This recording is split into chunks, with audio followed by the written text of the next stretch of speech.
So hello dear students, welcome to G centric. और अब हम लोग पावर सिस्टम में एक नया टॉपिक पढ़ेंगे, दैट इज फॉल्ट एनालिसिस। ठीक है, अभी तक क्या पढ़ लिया हम लोगों ने? बेसिक्स पढ़ लिया। बेसिक्स में कुछ लेक्चर देखे हम लोगों ने, उसके बाद ट्रांसमिशन पढ़ा, देन हम लोगों ने voltage control and power factor improvement पढ़ा। ठीक है गाइस, देखिए क्या होता है पावर सिस्टम में कई बार दिक्कत ये होती है कि बहुत बड़ा सब्जेक्ट होने की वजह से बहुत सारे स्टूडेंट पढ़ते तो बहुत है, बट वो जो पढ़ा हुआ रहता है ना स्टूडेंट का, वो मार्क्स में कन्वर्ट नहीं हो पाता कई बार। ठीक है, और वो कई बार फॉर्मूला में या टॉपिक्स में इतना इलोबरेट मैनर में चले जाते हैं, इतना इन डेप्थ चले जाते हैं कि कई बार वो खुद ही कंफ्यूज हो जाते हैं किसी टॉपिक में कि इस तरह का क्वेश्चन आएगा तो हमें कैसे टैकल करना है। और आपको एग्जामिनेशन में कम से कम इलेक्ट्रिकल के लिए बात करें तो 10 से 12 सब्जेक्ट पढ़ना है, और 3 घंटे के अंदर सिर्फ पावर सिस्टम से आपको न्यूमेरिकल नहीं करना है, सारे के सारे सब्जेक्ट आपको आना चाहिए। ठीक है, क्योंकि रैंक लाने के लिए आपको एक सब्जेक्ट में आपको एक्सपर्टीज नहीं बनना है, आपको सारे सब्जेक्ट का नॉलेज 70 80% होना चाहिए, तब जाके आपका कलेक्टिव सब्जेक्ट की स्टडी से आपका रैंक आएगा। ठीक है, तो इस बात को भी ध्यान में रखना कि किसी सब्जेक्ट को हम लोग स्टार्ट करें पढ़ना तो ये नहीं कर दे कि 4 महीने तक एक ही सब्जेक्ट पढ़ रहे हैं। सब्जेक्ट में एक्सपर्ट हो जाओगे बट आपका एग्जाम नहीं निकलेगा, और इंडिया में एग्जाम नहीं निकल रहा है, अगर आपका नंबर नहीं है तो नॉलेज का वैल्यू नहीं है। हमारे यहाँ का सिस्टम ऐसा है। ठीक है, तो आपको बताना चाहूंगा, आपके बोर्ड पर भी लिखा है फॉल्ट एनालिसिस। ठीक है, तो देखिए क्या होता है, कई बार स्टूडेंट बोलते हैं नेटवर्क में, जैसे कि अगर मैंने नेटवर्क थ्योरी भी पढ़ाया है, तो मान लीजिए अगर ट्रांजिएंट का कोई प्रॉब्लम अगर नहीं बन रहा है तो उसके अंदर देखिए ट्रांजिएंट में तो 2 या 3 स्टेप तक तो ट्रांजिएंट का कॉन्सेप्ट लगेगा। उसके बाद का कॉन्सेप्ट क्या है? सॉल्विंग टेक्निक है, network solving technique, KVL KCL, जो नोडल मेश, इस तरह के जितने भी कॉन्सेप्ट बेसिक्स में पढ़ा है वही लगेंगे आगे चल के। अगर आपको सॉल्विंग टेक्निक में दिक्कत है तो आपका ट्रांजिएंट का दिक्कत नहीं है, आपका दिक्कत क्या है? बेसिक्स का दिक्कत है। बट स्टूडेंट को ये फील होता है कि मेरा ट्रांजिएंट वीक है, बट ट्रांजिएंट तो बहुत आसान था, 2 स्टेप्स था, उसके बाद का जो चीजें चल रही थी वो सिर्फ और सिर्फ क्या था? आपका बेसिक्स था। लाइकवाइज पावर सिस्टम में भी फॉल्ट में आगे चल के अगर आपको कैलकुलेशन वगैरह में प्रॉब्लम हुई तो आपको लगेगा मुझे फॉल्ट नहीं आता, फॉल्ट एनालिसिस नहीं आता, बट दिक्कत फॉल्ट के साथ नहीं है। दिक्कत है कि इसके जो बेसिक पढ़ा है ना मैंने पहली यूनिट में, जो बेसिक कॉन्सेप्ट आई थिंक 10 या 15 लेक्चर मैंने वहां पर दिए बेसिक्स में, जितना भी पावर सिस्टम में बेसिक यूज होता है सबका सब बेसिक मैंने वहां पे बता दिया है। तो वो बेसिक्स को मैं हर बार कोई भी टॉपिक पढ़ाऊंगा इसके अंदर यूज होंगे उसके कॉन्सेप्ट, इसीलिए स्टार्टिंग मैंने बहुत ही अच्छे से करवाई है आपकी, कि आपका पूरा पावर सिस्टम में जितना भी कॉन्सेप्ट यूज होगा सबको एक जगह पे मैंने पहले से पढ़ा दिया छोटे छोटे मैनर में, चाहे सिंगल फेज हो, 2 फेज हो, 3 फेज हो, पर यूनिट सिस्टम भी इवन दो मैंने पहले पढ़ा दिया। अदरवाइज बहुत बार फॉल्ट एनालिसिस के अंदर पर यूनिट पढ़ाया जाता है, बट मैंने पर यूनिट वहां पे पढ़ा दिया, मतलब फॉल्ट एनालिसिस 25% खत्म हो चुका है आपका। ठीक है, तो देखिए इसीलिए मैं बोलूंगा, एक और दिक्कत होती है बड़े टॉपिक के साथ पढ़ने में कि जब भी बड़ा टॉपिक हो जाता है तो स्टूडेंट क्या करते हैं, उसको टुकड़ों में नहीं तोड़ते।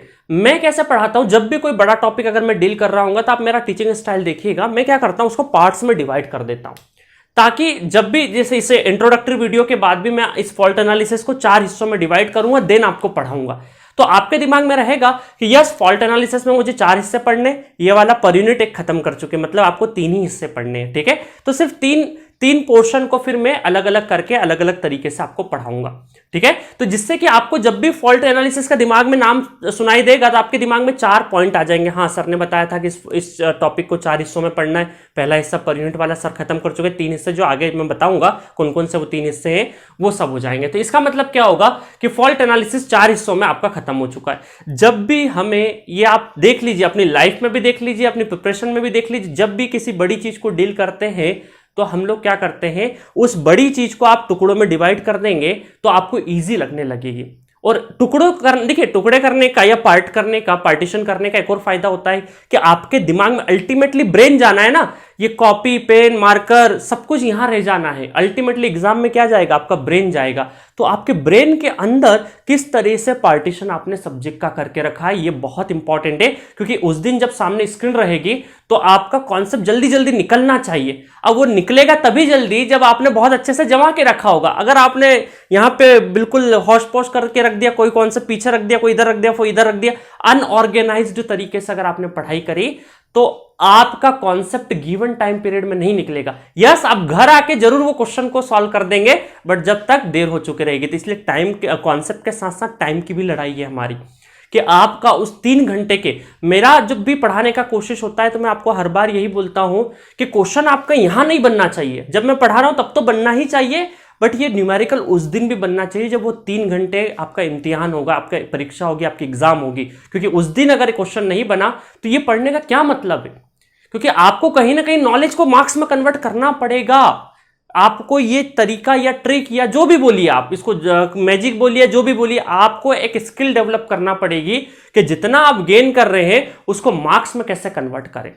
ठीक है, तो इट्स माय सजेशन, मैं जिस तरीके से बता रहा हूं आप उस तरीके से चलिए, या आपका कोई बेटर तरीका तो उतने तरीके से चलिए। मुद्दा ये है कि रिजल्ट आना चाहिए, आपका जो भी गेनिंग है वो मार्क्स में कन्वर्ट होना चाहिए।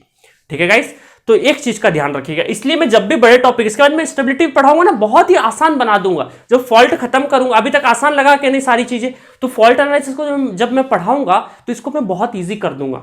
ठीक है, अब इसका मतलब ये नहीं कि मैं कोई जादू का एकदम चीजें पिटारा खोल दूंगा आपके सामने, ये लीजिए ट्रिक ले लीजिए, ये ट्रिक ले लीजिए, ये ट्रिक नहीं नहीं। क्या होता है इजी करने का मतलब है, इजी करने का ये मतलब है कि आपके अगर मैंने बेसिक्स जितने छोटे छोटे डाउट्स आते हैं वो वहीं के वहीं किल कर दिए, और जब ये बड़ा टॉपिक पढ़ रहे हैं और जो छोटे छोटे कॉन्सेप्ट आएंगे जब मैं रिलेट कर दूंगा पीछे वाले टॉपिक से, तो आपको इजी लगने लगेगा। बस दैट्स इट, बहुत ज्यादा टफ नहीं है पावर सिस्टम और मशीन, जिस तरीके से उसको रिप्रेजेंट किया जाता है कि टफेस्ट सब्जेक्ट, बिल्कुल भी टफ नहीं है। बस ये है, दो चीजें चाहिए किसी बड़ी चीज को डील करने। देखिए हम लोग क्या करते हैं, किसी बड़ी चीज को अगर हम लोग एनालाइज करते हैं तो डीएक्स पार्ट ले लेते हैं कि नहीं, डीएक्स अमाउंट का हम लोग कुछ पोर्शन ले लेते हैं डीएक्स का, देन इंटीग्रेशन कर देंगे उसकी लिमिट तक। तो करते क्या है वहां पर, मैथमेटिशियन ने भी क्या किया है कि छोटा सा पार्ट लिया है, उसको धीरे धीरे धीरे धीरे बढ़ाते गए। तो हम भी हमारी स्टडी में भी वही रूल फॉलो करें। ठीक है, तो बहुत ही क्रूशल तरीका है, क्योंकि आज के कॉम्पिटिटिव वर्ल्ड में आप सिर्फ गेन करने से बहुत ज्यादा सक्सेसफुल नहीं हो पाएंगे। आपको अपने हार्डवर्क के साथ साथ थोड़े से स्मार्ट ट्रिक, या फिर हम क्या बोल सकते हैं कि किस तरह से कुछ ऐसे तरीके इजाद करने पड़ेंगे जो आपके लिए भी कंफर्टेबल हो। और देखिए हर कोई आप सोचते हैं कि मेरे दोस्त वो कर रहा है तो मैं ये कर लेता हूं, ऐसा नहीं होता। आप अपनी कमियां, आपकी कमियां अलग है, आपके दोस्त की कमियां अलग है, आपके नेगेटिव पॉइंट्स पॉजिटिव पॉइंट्स कुछ और है, आपके दोस्त के नेगेटिव पॉइंट्स पॉजिटिव पॉइंट्स और हो सकते हैं। तो आप अपने आप को, अपने आप के ऊपर काम करिए। ठीक है, आप में जो कमियां है उसको पहचानिए, कागज पे लिखिए, हाँ ये वाली दिक्कतें हो रही है। अगर कोई, देखिए मैं मानता हूं कि लाइफ के हर एक स्टेज पे आपको गाइडेंस की जरूरत पड़ती है, चाहे किसी भी, चाहे एकेडमिक हो चाहे नॉन एकेडमिक हो। तो जो भी आपके आसपास अवेलेबल है, जो भी रिसोर्सेस अवेलेबल है, हमारे चैट बॉक्स में वैसे भी नंबर दे रखा, हम लोग कई बार पर्सनल कॉल से बात करते हैं। अगर हमसे नहीं बात कर रहे, आप किसी और इंस्टीट्यूट पे जा रहे हैं, अदर मतलब जो भी कर रहे हैं, जो भी आपके पास अवेलेबल रिसोर्सेस उनका यूटिलाइज करिए, उनका जितना मिनिमम रिसोर्स भी चलेगा बट मैक्सिमम यूटिलाइजेशन करिए उन रिसोर्सेस का। ठीक है, तो लाइफ में बहुत काम आएगा ये। चलिए अब हम लोग स्टार्ट करते हैं बिना टाइम वेस्ट करे कि फॉल्ट एनालिसिस है क्या। एनालिसिस का मतलब तो हम लोगों को बहुत अच्छे से आता है कि किसी चीज को हमको डीप में एनालाइज करना है, जैसे कि नेटवर्क एनालिसिस हम लोगों ने देखा, बहुत सारे एनालिसिस करते हैं, तो ये तो हमारा एनालिसिस वाला पॉइंट है, इसमें कोई दिक्कत नहीं है। फॉल्ट क्या है असल में वो देखेंगे हम लोग।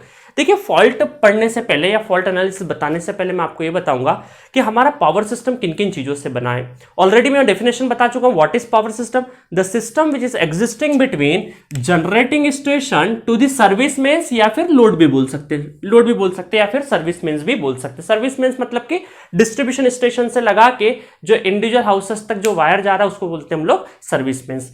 तो जनरेटिंग स्टेशन से सर्विस मेंस या लोड के बीच में जितना भी पूरा सिस्टम है, इस सिस्टम को क्या बोलते हैं हम लोग, पावर सिस्टम बोलते हैं। तो what are the components of power system, generator, then step up transformer, step up transformer, then transmission line, transmission line. अभी मैंने 2 ही ट्रांसफार्मर बनाया, अदरवाइज सेवरल ट्रांसफार्मर लगते, पहला लेक्चर में आपने देखा होगा। देन हमारा क्या हो जाएगा, step down transformer, step down transformer. ठीक है, देन हमारा क्या हो जाएगा, लोड हो जाएगा। और लोड में हमारा क्या हो सकता है, सारी मोटर्स, चाहे वो हमारी इंडक्शन मोटर हो, मेनली इंडक्शन मोटर ही होती है, कभी कभी सिंक्रोनस मोटर भी लगाते हैं हम लोग। तो इंडक्शन मोटर, बहुत सारे लोड, स्टैटिक लोड भी होते हैं, आरएल लोड, लाइटनिंग लोड, बहुत सारे तरीके के लोड होते हैं। ठीक है, तो इस तरह से पूरा पावर सिस्टम डिफाइन होता है। जनरेटर, ट्रांसफार्मर, तो क्या क्या होते हैं हमारे, जनरेटर, ट्रांसफार्मर, ट्रांसमिशन लाइन और लोड। ठीक है, तो वंस हम लोगों ने क्या कर दिया, पावर को जनरेट कर दिया, उसको स्टेप अप कर दिया, ट्रांसमिट कर दिया, स्टेप डाउन कर दिया, यूटिलाइज कर दिया, मतलब जितना जनरेट किया उतना यूटिलाइज हो रहा है। हमारा पावर सिस्टम इक्विलिब्रियम कंडीशन पे है, कोई दिक्कत नहीं है, comfortably steady state power system is operating under stable steady state operation. Stable steady state operation में रनिंग कर रहा है कंफर्टेबल तरीके से, हम लोग क्या बोल सकते हैं, एकदम नॉर्मल ऑपरेटिंग, सारे के सारे। देखिए अब हम कैसे पता करेंगे कि पावर सिस्टम हमारा ऑपरेटिंग रीजन में है, मतलब कोई ऐसा तो है नहीं देख के पता चल जाएगा।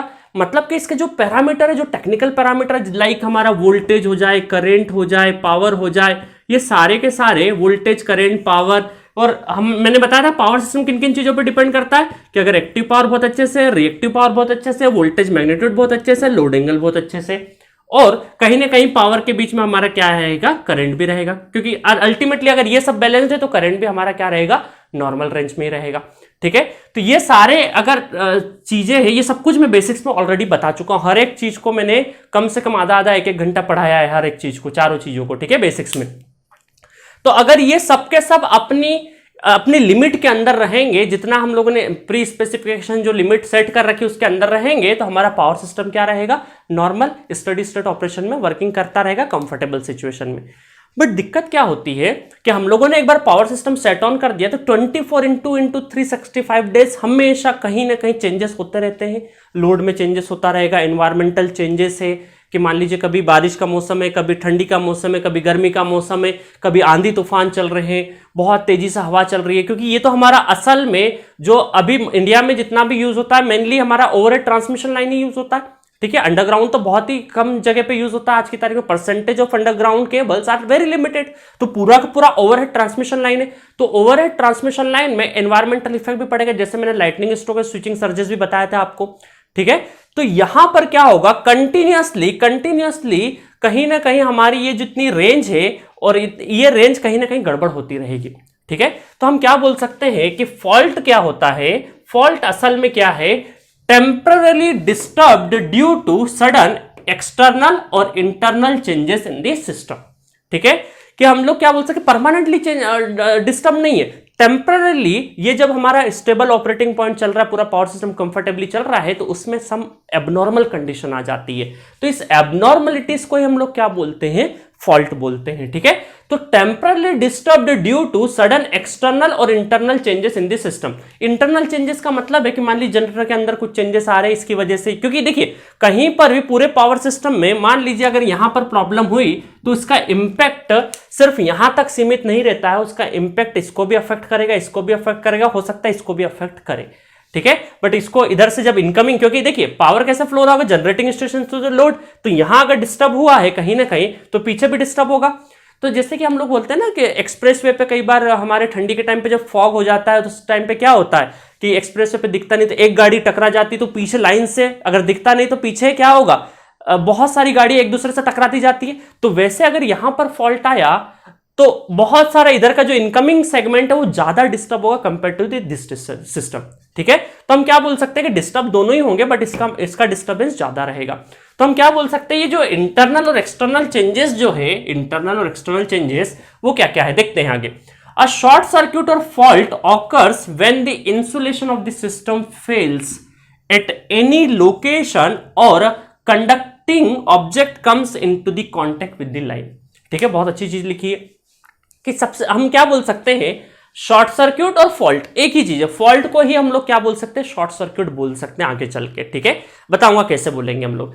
तो शॉर्ट सर्क्यूट और fault occur when the insulation of the system fails, किसी भी पॉइंट पे किसी भी लोकेशन पे अगर इंसुलेशन फेलियर हो जाएगा आपका, और मैंने आपको बेसिक्स में बता रखा है इंसुलेशन फेलियर कैसे होता है कि आपको दोनों तरीके से बताते हैं। एक्टिव पावर अगर कंडक्टर में ज्यादा करंट होने लगे तो I2R लॉस हीटिंग होगा, तो उसके ऊपर जो इंसुलेशन लगा उसको डैमेज करने लगेगा। बट ओवरहेड लाइन में इंसुलेशन तो नहीं है, बट बीच बीच में जहां जहां इंसुलेटर है तो इंसुलेटर तो लगे, उनके ऊपर तो स्ट्रेस, इलेक्ट्रिकल स्ट्रेस बढ़ सकता है। ठीक है, मैकेनिकल स्ट्रेस, इलेक्ट्रिकल स्ट्रेस सब बढ़ने लगेगा, तो उसकी वजह से हम लोग क्या बोल सकते हैं, मैकेनिकली डैमेज भी हो सकता है। और क्या बोल सकते हैं कि conducting object come in to the contact. मान लीजिए हम लोगों ने कोई कंडक्टिंग मीडियम मतलब कोई कंडक्टर लिया और ट्रांसमिशन लाइन पे लगा दिया, आप लोहे की रोड को लेके चले गए और ट्रांसमिशन लाइन में तीनों फेजेस के बीच में आपने क्या कर दिया, शॉर्ट सर्क्यूट प्रोवाइड करवा दिया, तब भी क्या हो सकता है, फॉल्ट हो सकता है। तो फॉल्ट होने के बहुत सारे रीजंस हो सकते हैं। एक्सटर्नली मान लीजिए ओवर वोल्टेज अगर इंक्रीज कर रहा है ड्यू टू लाइटनिंग और स्ट्रोक्स या स्विचिंग सर्जेस कंटिन्यूसली होती है, आपको पता है कि वोल्टेज हमारा 2 गुना से बढ़ता था वहां पे, और लाइटनिंग तो आपको सब कुछ मैं पढ़ा चुका हूं। ठीक है,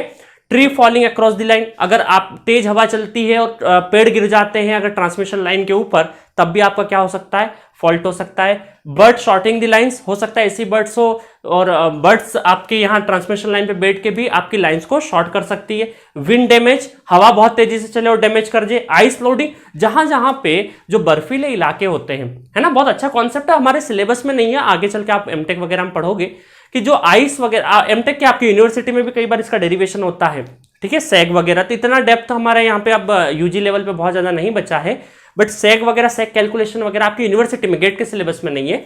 तो जब बर्फीले इलाके में जब ट्रांसमिशन लाइन बिछी हुई है तो इसके ऊपर क्या होता है, बर्फबारी हो जाती है, और ट्रांसमिशन लाइन के ऊपर अगर आइस जमा हो गई तो इसका क्या हो जाएगा, वेट बढ़ जाएगा, वेट एक्स्ट्रा वेट हो जाएगा, जिसकी वजह से क्या होगा, स्ट्रेस डेवलप होगा उसके नीचे, और कहीं ना कहीं उसमें क्या हो जाएगा, लाइन ब्रेक हो जाती है आइस, तो उसको बोलते हैं आइस लोडिंग।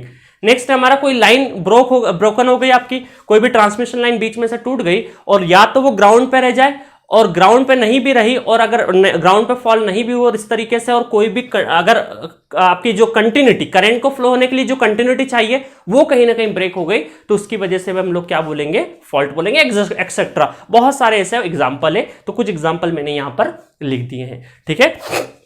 तो हम क्या बोल सकते हैं कि फॉल्ट, देखिए फॉल्ट असल में क्या है, एबनॉर्मल कंडीशन है, एबनॉर्मल कंडीशन, क्या बोल सकते हैं इसको हम लोग, एबनॉर्मल कंडीशन, एबनॉर्मल कंडीशन, ठीक है, एबनॉर्मल कंडीशन, और इसको बोल देंगे हम लोग short circuit. Short circuit, short circuit का मतलब तो समझ में आता है आपको कि मान लिए दो इक्वल पोटेंशियल हो और यहां से बहुत तेजी से करंट फ्लो हो। मैंने नेटवर्क में एग्जांपल भी बताया था, 5 वोल्ट, बट यहां रजिस्टर रहेगा तो करंट फ्लो नहीं करेगा, बट शॉर्ट सर्क्यूट में करंट फ्लो करता है। तो ओम्स लॉ को यहां नहीं लिया ना बीच में कि सर रजिस्टर तो है ही नहीं, शॉर्ट सर्क्यूट में कैसे करंट फ्लो होगा, that is a non linear circuit, ठीक है। सब कुछ बताया मैंने नेटवर्क में ये सारी चीजें कि नॉन लीनियर सर्क्यूट में करंट फ्लो करता है दो इक्विपोटेंशियल सरफेस पे भी, ठीक है।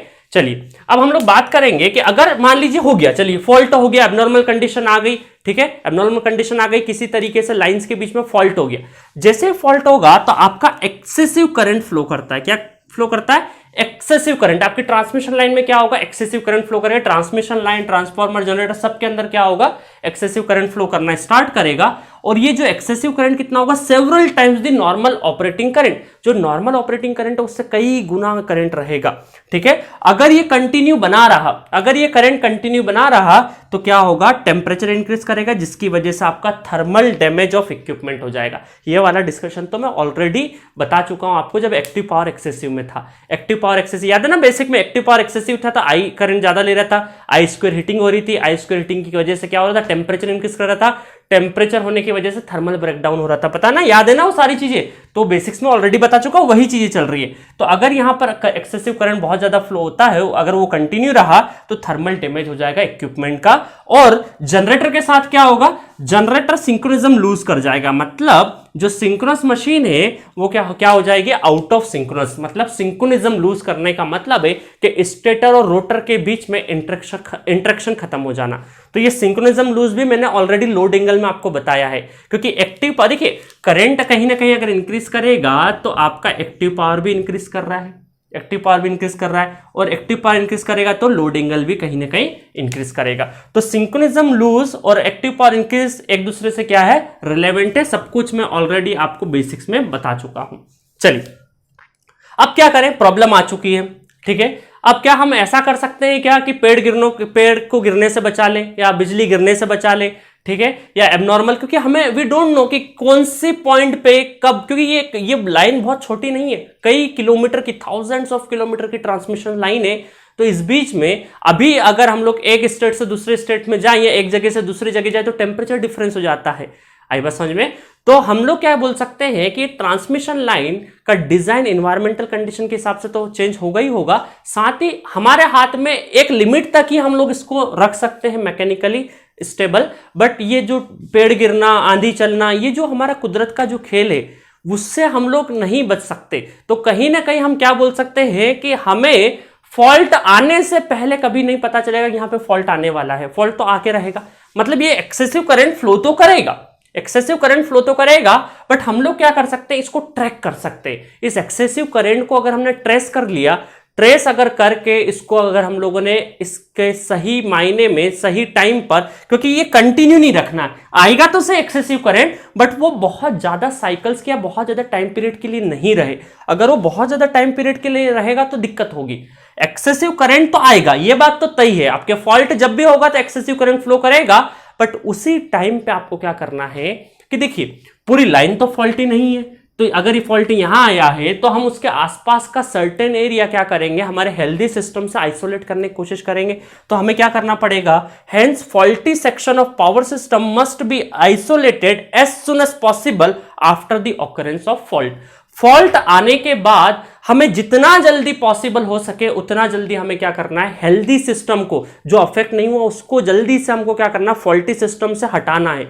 मतलब फॉल्टी पार्ट और हेल्दी सिस्टम को आइसोलेट करना है, अदरवाइज ये हेल्दी सिस्टम को भी क्या कर देगा, खराब कर देगा।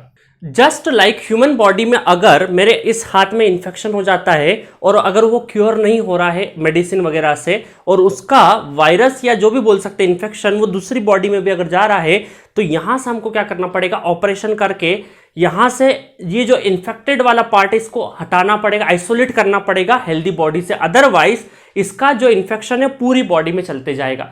इसका मतलब हम क्या कर सकते हैं, किसी भी इन्फेक्टेड एरिया मतलब यहां के लिए क्या है, हमारा फॉल्टी पार्ट है, तो इस फॉल्टी पार्ट को जल्दी से हमको आइसोलेट करना पड़ेगा हेल्दी सिस्टम से करना पड़ेगा after the occurrence of fault. और ये करेगा कौन, ठीक है, ये करेगा कौन, ये करेगा that is the coordinate working of relay and circuit breaker. Circuit breaker और रिले का एक कोऑर्डिनेट ऑपरेशन होगा, उसके तहत इस काम को अंजाम दिया जाएगा, ठीक है। तो रिले और सर्किट ब्रेकर ये दोनों एक साथ काम करते हैं।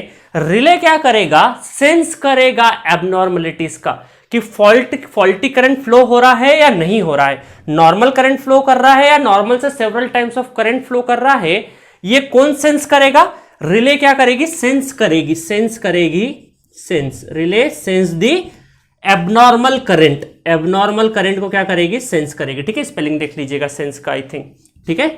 तो एबनॉर्मल करंट को क्या करेगा, सेंस करेगा, ठीक है। उसके बाद रिले क्या करेगा, रिले सर्किट ब्रेकर को इन्फॉर्म करेगा कि ठीक है, आप सर्किट ब्रेकर को सिग्नल देगा कि रिले कि हाँ एबनॉर्मलिटीज आ चुकी है। सर्किट ब्रेकर क्या करेगा, इसके पास दिमाग नहीं है, सर्किट ब्रेकर का ब्रेन कौन है, रिले है। रिले जैसा बोलेगा सर्किट ब्रेकर करेगा, जैसे हमारा हाथ ऐसे ऊपर नीचे हो रहा है कि नहीं, तो हमारा ब्रेन जो बोल रहा है उस तरीके से हो रहा है, ऊपर करो नीचे करो, तो ब्रेन सिग्नल दे रहा है। इसका मतलब रिले भी क्या करेगी, इस सर्किट ब्रेकर को सिग्नल देगी, ब्रेन का काम करेगी और सिग्नल देगी कि आपको सर्किट को, हेल्दी सिस्टम को आपको फॉल्टी सिस्टम से आइसोलेट करना है। और ये जो आइसोलेशन का जो प्रोसेस है that is a mechanical process. तो यहां से सिग्नल से ये जो करंट है उसका सेंस हुआ, यहां पर सिग्नल गया, सर्किट ब्रेकर ने अपना काम किया, ब्रेक द सर्किट। इस वजह से सर्किट ब्रेकर, इसका नाम क्या है, इट ब्रेक्स द सर्किट। आगे चल के मैं पढ़ाऊंगा सर्किट ब्रेकर को डिटेल वर्जन में, प्रोटेक्शन में, कि circuit breaker is a device which makes the circuit और ब्रेक्स द सर्किट। मतलब जब कंडीशन आपकी स्टेबल हो जाएगी तो मेकिंग का काम भी सर्किट ब्रेकर करता है, बट प्राइमरली अभी हमारा क्या है, ब्रेकिंग का। हम लोग ब्रेकिंग कैपेसिटी पे ज्यादा देखेंगे अभी। तो सर्किट ब्रेकर का काम क्या है, इट ब्रेक्स दी, या क्या बोल सकते हैं, it isolate the faulty system and healthy system, ठीक है। तो ये होगा, तो ये जो सर्किट ब्रेकर का एक्शन होगा ये इमीडिएट एक्शन नहीं हो जाएगा, क्योंकि इस तक खबर तो थोड़ी देर बाद पहुंची है। तो जब भी फॉल्ट आ चुका है उसके 2 या 3 साइकिल के बाद, नेक्स्ट 3 to 4 साइकिल के बाद क्या होगा, सर्किट ब्रेकर अपना काम करना स्टार्ट करेगा, ठीक है, या कर देगा, क्योंकि इमीडिएटली कर देगा। तो 3 to 4 साइकिल का टाइम लग जाएगा। इतनी देर तक 3 to 4 साइकिल तक हमारे सिस्टम के ऊपर लार्ज मैग्नीट्यूड ऑफ करंट बना रहेगा अगर फॉल्ट हो रहा है तो, ठीक है। तो हम लोग देखेंगे कि ये जो रिले है, मतलब अब मुद्दा ये है कि अब रिले और सर्किट ब्रेकर से काम हो जाएगा, बट बात यहां पे खत्म नहीं होती है। आपकी बात अब तो शुरू होती है कि सर्किट ब्रेकर और रिले लगाएंगे कैसे। अब ऐसा तो नहीं है कि आज शॉप पे गए और बोल के आ गए कि लाओ सर्किट ब्रेकर रिले दे दो और आपने लगा दिया, ऐसा तो नहीं कर सकते। अगर जस्ट हम लोग घर का एक एग्जांपल लें, ठीक है, और आपको फ्यूज वायर तो आप समझते हैं ना, घर में फ्यूज लगता है, तो आप फ्यूज लेने के जाते हैं दुकान पे, किसी इलेक्ट्रिशियन की शॉप पे जाते हैं, तो आप वहां जाके बोलेंगे फ्यूज दे दो, तो पहले तो आपको ऊपर से नीचे तक देखेगा। अगर आप पढ़े लिखे लग रहे होंगे उसे, तो आपसे पूछेगा कि कितने एम्पेयर का फ्यूज दे दूं मैं, और आप पढ़े लिखे नहीं लग रहे होंगे ऊपर से नीचे तक देखने के बाद, तो आपसे पूछा जाएगा कि इसका यूटिलाइजेशन कहां करना है, आपको किसके लिए चाहिए, घर के लिए चाहिए, किसी स्पेसिफिक आपका पर्पस पूछा जाएगा, आपका एप्लीकेशन पूछा जाएगा, उसके बेसिस पे इलेक्ट्रिशियन अपने अंदाजे से क्या करेगा, आपको फ्यूज दे देगा। ठीक है, तो अल्टीमेटली हमारा क्या मुद्दा है कि वो जो रेटिंग पूछ रहा है ना, करंट रेटिंग कितने का दे दूं, तो उसकी रेटिंग डिसाइड करनी पड़ेगी हमें कि रिले कौन सी कैटेगरी का लगेगा, रिले की सेटिंग कौन सी, करंट सेटिंग तक का हमें रिले लेना है, कौन सा सर्किट ब्रेकर लेना है। उसके लिए हम क्या करेंगे, उसके लिए हमें पता करना पड़ेगा कि जब फॉल्ट हो रहा है तब आपका वोल्टेज और करंट कितना है। फॉल्ट होने के बाद या फॉल्ट जब हो रहा है तो उस टाइम पर आपका वोल्टेज और करंट कितना है, मेनली करंट। तो हम क्या करेंगे, इस एनालिसिस के थ्रू ये चेक करेंगे, फॉल्ट एनालिसिस के थ्रू चेक करेंगे कि आपका मैग्नीट्यूड ऑफ करंट कितना है, मैग्नीट्यूड ऑफ करंट कितना है जब आपका फॉल्ट हो रहा है। जब फॉल्ट हो रहा है at the time of fault, during fault condition, हम क्या बोल सकते हैं, during fault magnitude of current हम लोग क्या करेंगे, फाइंड करेंगे। तो यही काम हम लोग क्या करते हैं, फॉल्ट एनालिसिस में करते हैं। फॉल्ट एनालिसिस में हम लोग क्या करते हैं कि ड्यूरिंग फॉल्ट वोल्टेज और करंट कितना रहेगा, उसके बेसिस पे हम लोग दो चीजें डिफाइन करते हैं कि आपका शॉर्ट सर्किट फॉल्ट करंट या फिर शॉर्ट सर्किट करंट कितना फ्लो कर रहा है, और साथ में अगर वोल्टेज हो जाए तो वोल्टेज और करंट का मल्टीप्लाई क्या रहेगा, आपका वोल्ट एम्पेयर है ना, वोल्टेज एंड करंट का मल्टीप्लाई करा रहेगा वोल्ट एम्पेयर, जिसको हम लोग एमवीए भी बोल सकते हैं। तो यहां पे एमवीए शॉर्ट सर्किट की रेटिंग भी हम लोग फाइंड कर लेंगे कि ड्यूरिंग फॉल्ट कितने एमवीए का हमारा फॉल्ट है, फॉल्ट कैपेसिटी कितने एमवीए का है, और फॉल्ट करंट कितना है, जिसको हम फॉल्ट करंट या फिर शॉर्ट सर्किट करंट भी बोल सकते हैं, इसको एमवीए शॉर्ट सर्किट भी बोल सकते हैं। और रिले का रेटिंग है वो किस पे डिपेंड करेगा, आपका रिले का जो रेटिंग है वो डिपेंड करेगा आपका शॉर्ट सर्किट में। ठीक है, शॉर्ट सर्किट करंट से डिसाइड होगा कि रिले का कितने करंट का हमें सेटिंग रखना है। रिले सेटिंग होती है, करंट की सेटिंग होती है कि इतने करंट पे ये क्या हो जाए, जैसे फ्यूज होता है ना कि 8 एम्पेयर का फ्यूज है, तो अगर 8 एम्पेयर से ज्यादा अगर फ्यूज से क्रॉस कर रहा होगा तो फ्यूज क्या कर देगा, आइसोलेट कर देगा सर्किट को। लाइकवाइज रिले में भी क्या होगा, सेटिंग्स होगी, करंट सेटिंग होगी कि 100 एम्पेयर 200 एम्पेयर कितने एम्पेयर तक का करंट इससे फ्लो हो सके, उसके बाद क्या कर देगा, आइसोलेट कर देगा। तो रिले सेटिंग के लिए हमें क्या करना पड़ेगा, ये आईएफ या short circuit current fault current और शॉर्ट सर्किट करंट हमें फाइंड करना पड़ेगा with the help of fault analysis. और लाइकवाइज आपकी जो सर्किट ब्रेकर का रेटिंग है वो किस पर डिपेंड करेगा, सर्किट ब्रेकर का रेटिंग डिपेंड करेगा आपका एमवीए। तो सर्किट ब्रेकर की रेटिंग काय में होती है, एमवीए में, और रिले की रेटिंग काय में होती है, शॉर्ट सर्किट करंट या फॉल्ट करंट में, और सर्किट ब्रेकर की रेटिंग एमवीए शॉर्ट सर्किट में। तो ये भी कई बार क्वेश्चन आता है आपके नॉन गेट एग्जामिनेशन में, जितने भी होते हैं कि रिले की रेटिंग काय में होती है, शॉर्ट सर्किट ब्रेकर की रेटिंग काय में होती है, सर्किट ब्रेकर काय में डिफाइन होता है आपका, रेटिंग काय में होती है एमवीए में, और रिले की काय में होती है शॉर्ट सर्किट में। और देखिए ये जो शॉर्ट सर्किट करंट है या एमवीए कैपेसिटी किस पर डिपेंड करेगी, ये डिपेंड करेगी बहुत सारे पैरामीटर पे। आपका लोकेशन ऑफ फॉल्ट कितना है, जब फॉल्ट हो रहा है तो फॉल्ट पॉइंट से ग्राउंड तक का आपका रिएक्टेंस या इंपीडेंस कितना है ना, तो नेचर ऑफ फॉल्ट, उसके बाद लोकेशन ऑफ फॉल्ट, और सिस्टम में जब फॉल्ट हो रहा है उस लोकेशन से कितना रिएक्टेंस या कितना इंपीडेंस, इन सब चीजों पे आपका क्या रहेगा, डिपेंड करेगी इनकी सबकी एनालिसिस। तो ये सारे के सारे नेचर ऑफ फॉल्ट ले ले, चाहे हम लोकेशन ऑफ फॉल्ट ले ले, या जो भी कितना रिएक्टेंस है कितना इंपीडेंस है, जो भी सर्किट में रहेगा उन सब का एनालिसिस हम काय में करेंगे, फॉल्ट एनालिसिस। ठीक है, तो अगर आपसे कोई पूछे, अगर इन शॉर्ट अगर आपको 2 लाइन में पूछे कि what is the purpose of fault analysis, तो आप क्या बोलेंगे, for deciding the protective equipment. ठीक है, to prevent the fault. Prevent the fault का मतलब क्या है, या हम लोग ऐसा बोल सकते हैं, प्रिवेंट द फॉल्ट की बजाय हम ये बोलेंगे कि हम लोग क्या करना चाह रहे हैं फॉल्ट एनालिसिस के through, what is the purpose of fault analysis, to determine the rating of circuit breaker and relay, by which हम लोग क्या कर सकते हैं कि आइसोलेट कर सकते हैं हमारे हेल्दी सिस्टम को फॉल्टी सिस्टम से। आई होप आपको मजा आया होगा कि फॉल्ट एनालिसिस का पर्पस अब 2 लाइन पे आकर रुक गया पूरी कहानी के बाद, कि रिले और सर्किट ब्रेकर का हमें काम है और इन दोनों की रेटिंग निकालनी। रेटिंग काय पे डिपेंड करेगा, मतलब कि हमें पूरे सर्किट में क्या निकालना है, पूरे एनालिसिस में, फॉल्ट एनालिसिस में शॉर्ट सर्किट करंट और MVA short circuit find out करना है। ठीक है गाइस, तो इस तरह का हमारा फॉल्ट का कैलकुलेशन हो गया। अब मैं करूंगा कि फॉल्ट एनालिसिस को हम किस हिस्से में पढ़ेंगे, किस पार्टीशन, अब पार्ट कर देता हूं इसको मैं, कि अब हमारा जो इसका इस चैप्टर का जो बिगिनिंग है, जब हम लोग इसको स्टार्ट करेंगे, पढ़ना स्टार्ट करेंगे, तो किन किन सेगमेंट में, किन किन पार्टीशन में हम इसको पढ़ना स्टार्ट करेंगे वो देख लेते हैं। सो बेसिकली फॉल्ट एनालिसिस को मैंने 4 सेगमेंट में डिवाइड कर दिया है ना। पहला सेगमेंट कौन सा है इसका, पर यूनिट सिस्टम, रिएक्टेंस और इंपीडेंस डायग्राम। इसमें क्या करते हैं हम लोग पर यूनिट सिस्टम में, पर यूनिट सिस्टम हमारे कॉम्प्लेक्स कैलकुलेशन को रिड्यूस करते हैं, और बाकी सारी चीजें मैंने बेसिक्स में बता चुका हूं, बहुत डिटेल वर्जन में पढ़ा है, इससे बहुत सारे क्वेश्चंस भी कराए।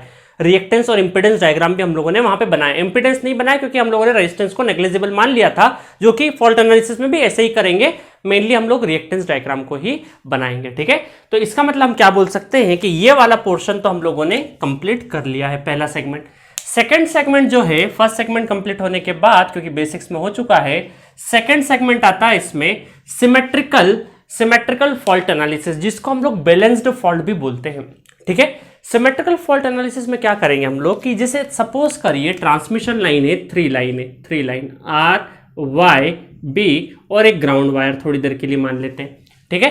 तो यहां पर इस वाले में 2 तरीके से फॉल्ट पॉसिबल है। ये सिमेट्रिकल फॉल्ट, इसका नाम सिमेट्रिकल क्यों है अभी बताता हूं मैं आपको, कि ये एक ऐसा फॉल्ट जो कि जिसमें कि तीनों फेजेस इन्वॉल्व हो, आर वाई बी तीनों फेजेस का इन्वॉल्वमेंट हो, ऐसे फॉल्ट को हम क्या बोलते हैं, सिमेट्रिकल फॉल्ट एनालिसिस। इसमें क्या होता है, आपका जो इलेक्ट्रिकल, थोड़ी देर के लिए जो इलेक्ट्रिकल बोल सकते हैं इलेक्ट्रिकल क्वांटिटी है या इलेक्ट्रिकल फेज डिस्प्लेसमेंट है, वो क्या रहता है, इक्वल रहता है फॉल्ट होने के बाद भी। तो ऐसे 2 तरीके हो सकते हैं, या तो तीनों लाइन के बीच में क्या हो जाए, शॉर्ट सर्क्यूट हो जाए, जिसको हम क्या बोल सकते हैं, triple L ji fault, triple L ji, not triple L ji, triple L fault, या फिर तीनों फेज के साथ ग्राउंड में भी फॉल्ट हो जाए, जिसको क्या बोल सकते हैं हम लोग, triple L G, line 3 line और ग्राउंड के बीच में, और commonly it is known as 3 phase fault, इसको क्या बोलते हैं हम लोग, 3 फेज फॉल्ट बोलते हैं, ठीक है। जिसके अंदर ये जब फॉल्ट होगा तो तीनों लाइन के बीच में जो इसका फेज डिस्प्लेसमेंट है वो 120 होगा, ठीक है। मतलब इसका मतलब ये है 120 होने का मतलब ये है कि जब भी फॉल्ट हो रहा है तो आपका फेज डिस्प्लेसमेंट तीनों फेजेस के बीच में बराबर होने का मतलब ये है कि तीनों में आइडेंटिकल करंट जाएगा, तीनों के अंदर क्या जाएगा, आइडेंटिकल करंट जाएगा, एक्सेप्ट अगर मैं फेज शिफ्टिंग को, ये ट्रांसफार्मर के बीच में फेज शिफ्टिंग होता है ना, उसको अगर नेग्लेक्टेड मान लूं, और पूरे फॉल्ट एनालिसिस में हमारा एक अजम्पशन होता है कि फेज शिफ्टिंग को नेग्लेक्टेड ही मानते हैं हम लोग, ठीक है। तो फेज शिफ्ट को अगर मैं फेज शिफ्ट को नेग्लेक्ट कर दूं तो बाकी आपके तीनों फेजेस के बीच में क्या रहेगा, आइडेंटिकल करंट जाएगा, क्योंकि तीनों फेजेस एक दूसरे से क्या है, 120 डिग्री इलेक्ट्रिकल से डिस्प्लेसमेंट है। इसको बोलते हैं हम लोग सिमेट्रिकल फॉल्ट एनालिसिस, जिसमें कि पॉपुलरली किसका नाम है इसका, 3 फेज फॉल्ट है, ठीक है, जिसमें 3 लाइन या फिर 3 लाइन और ग्राउंड इन्वॉल्व है। ये इन जनरल सबसे डेंजरस फॉल्ट है, सबसे सीवियर फॉल्ट क्या है, ये वाला है। सिमेट्रिकल फॉल्ट को क्या बोलते हैं, most severe fault, but not always most severe fault, in general बात कर रहा हूं मैं, in general most severe fault, ठीक है। कहां वायलेशन होगा, कहां मोस्ट सीवियर नहीं होगा, वो एक एक्सेप्शन है, वो आगे चल के मैं आपको बताऊंगा, ठीक है। तो इन जनरल अभी के लिए सुनिए कि इसको बोलते हैं मोस्ट सीवियर फॉल्ट। इसका मतलब हम क्या बोल सकते हैं, किसी भी एनी अदर फॉल्ट की तुलना में, किसी अदर फॉल्ट की तुलना में सबसे ज्यादा सीवियर है। इसका मतलब अगर हमने इसको रोक लिया, इसको रोकने के लिए सर्किट ब्रेकर और रिले को डिजाइन कर दिया, तो बाकी सारे फॉल्ट तो क्या है, ऑटोमेटिकली रिड्यूस हो जाएंगे या प्रिवेंट हो जाएंगे। तो इसका मतलब है ये आपकी जो रिले एंड सर्किट ब्रेकर का जो रेटिंग है वो क्या होना चाहिए, या तो आपका सिमेट्रिकल फॉल्ट करंट के बराबर इन केस ऑफ रिले, और एमवीए के बराबर सर्किट ब्रेकर। मतलब सिमेट्रिकल फॉल्ट के बराबर हमारा क्या होना चाहिए, रिले और सर्किट ब्रेकर का रेटिंग होना चाहिए, या फिर इससे ज्यादा होना चाहिए। मतलब जितने लेवल का फॉल्ट आ रहा है उस लेवल से बराबर या फिर ज्यादा के लिए हम लोग क्या करेंगे, रिले और सर्किट ब्रेकर की रेटिंग को डिजाइन करेंगे। इसका मतलब अगर आपसे कोई पूछा आगे चल के कि रिले और सर्किट ब्रेकर कौन से फॉल्ट से डिसाइड होती है उसकी रेटिंग, तो आप क्या बोलेंगे, सिमेट्रिकल फॉल्ट है ना। क्यों, that is the most severe fault in power system. ठीक है, इन जनरल बात कर रहा हूं। ठीक है, जब नहीं होगा तब बताऊंगा आगे कैसे, जहां पर मोस्ट सीवियर नहीं होगा वहां पर क्या करेंगे आगे चल के बताऊंगा। इसका सिमेट्रिकल फॉल्ट का मतलब क्या है कि तीनों फेजेस इन्वॉल्व हो, या तो वो ट्रिपल एल हो सकते हैं या ट्रिपल एल जी हो सकता है, विद ग्राउंड और विदाउट ग्राउंड हो सकता है। ठीक है, चलिए इतनी कहानी थी इसमें, और बाकी डिटेल वर्जन में इसको मैं अलग से लेके बहुत डिटेल वर्जन में पढ़ाऊंगा। ठीक है, नेक्स्ट है आपका सिमेट्रिकल कंपोनेंट। कि सिमेट्रिकल जो कंपोनेंट होते हैं ना, जस्ट लाइक हमारे पर यूनिट सिस्टम के, पर यूनिट सिस्टम क्या है, एक मैथमेटिकल टूल है जो कि सेवरल क्वांटिटी को एनालाइज करने के लिए, और ये सिमेट्रिकल कंपोनेंट में भी क्या है, ऐसे कंपोनेंट से जो कि हमें हेल्प करेंगे इस अनसिमेट्रिकल फॉल्ट को एनालाइज करने में। ठीक है, तो अभी के लिए सिर्फ इतना ध्यान रखिए कि unsymmetrical component are helpful to analyse the unsymmetrical fault analysis. तो अनसिमेट्रिकल फॉल्ट एनालिसिस को अगर एनालाइज करना है तो हमें सिमेट्रिकल कंपोनेंट पहले आना चाहिए, क्योंकि ये इसका जो मैथमेटिक्स नोमेनक्लेचर जो भी रहेगा वो यहां पर यूज होगा। आई बात समझ में? तो अलग से हम लोग क्या करेंगे, सिमेट्रिकल कंपोनेंट का एक स्टडी कर लेंगे। उसके बाद हम पढ़ेंगे अनसिमेट्रिकल फॉल्ट एनालिसिस, जिसको क्या बोलते हैं, अनबैलेंस्ड बोलते हैं। अनबैलेंस्ड का मतलब है कि ऐसा fault other than three phase fault, जितने भी फॉल्ट होते हैं सबके सब काय में होते हैं, अनसिमेट्रिकल फॉल्ट में होते हैं। अनसिमेट्रिकल फॉल्ट का मतलब है कि अगर फॉल्ट हो जाए तो आपके इलेक्ट्रिकल डिस्प्लेसमेंट या जो फेज डिस्प्लेसमेंट है वो क्या हो जाए, गड़बड़ हो जाए, बराबर नहीं रहे, तो इसलिए क्या हो जाएगा, अनबैलेंस्ड हो जाएगा। अनबैलेंस्ड का मतलब है कि अगर आपकी एक लाइन में फॉल्ट होगा तो बाकी में करंट अनइक्वल रहेगा, आइडेंटिकल करंट फ्लो नहीं करेगा, क्योंकि फेज डिस्प्लेसमेंट गड़बड़ हो गए। ठीक है, तो इसमें कौन कौन से फेज इन्वॉल्व होते हैं, इसमें कौन कौन सा फॉल्ट होते हैं, या तो एक लाइन में फॉल्ट हो जाए तो ग्राउंड, या तो हमारा क्या हो जाए, लाइन टू ग्राउंड फॉल्ट हो जाए, या तो लाइन टू लाइन फॉल्ट हो जाए, या तो लाइन टू ग्राउंड, मतलब इसको हम क्या बोल सकते हैं, double line to ground fault भी बोल सकते हैं। तो तीन तरह के फॉल्ट होते हैं, लाइन टू ग्राउंड, दो लाइन के बीच में, और दो लाइन और ग्राउंड के बीच में। क्योंकि तीन लाइन के बीच में हुआ तो फिर तो कौन सा हो जाएगा, सिमेट्रिकल फॉल्ट हो जाएगा। तो तीन लाइन को छोड़ के जितने भी एनी अदर फॉल्ट है सबके सब काय में आते हैं, हमारे अनसिमेट्रिकल फॉल्ट में आते हैं। ठीक है, और बहुत ही ज्यादा इंपॉर्टेंट है। अब अच्छा, आपको कोई पूछे एक क्वेश्चन और कि बताइए मोस्ट ऑकरेंस फॉल्ट कौन सा है, कौन सा फ्रिक्वेंटली होता रहता है, तो तीन लाइन के बीच में फ्रिक्वेंटली कभी नहीं होता, बहुत रेयरली होता है। तो ये फॉल्ट क्या होता है, रेयरली ऑकर्ड, क्या बोल सकते हैं हम लोग, रेयरली ऑकर्ड। ठीक है, ऑकर्ड। और ये क्या है हमारा, फ्रिक्वेंटली होता है, ये फ्रिक्वेंटली। ठीक है, बहुत ज्यादा जो प्रोबेबिलिटी है, probability of occurrence of fault, इसकी ज्यादा रहेगी हमेशा। ठीक है, एक लाइन और ग्राउंड के बीच में तो फॉल्ट कभी ना कभी होता ही रहता है, दो लाइन के बीच में हो जाता, डबल लाइन टू ग्राउंड के बीच में हो जाता। तो ये पूरा एनालिसिस जब खत्म हो जाएगा तो हमारा क्या है, एनालिसिस खत्म हो जाएगा, फॉल्ट एनालिसिस खत्म हो जाएगा। ठीक है, तो एक सेगमेंट 25%, इसलिए मैंने जब पर यूनिट पढ़ाया था आपको बार बार बोला था कि 25% अगर पर यूनिट आता है तो फॉल्ट खत्म हो गया, मतलब 25% हमारा फिनिश हो गया।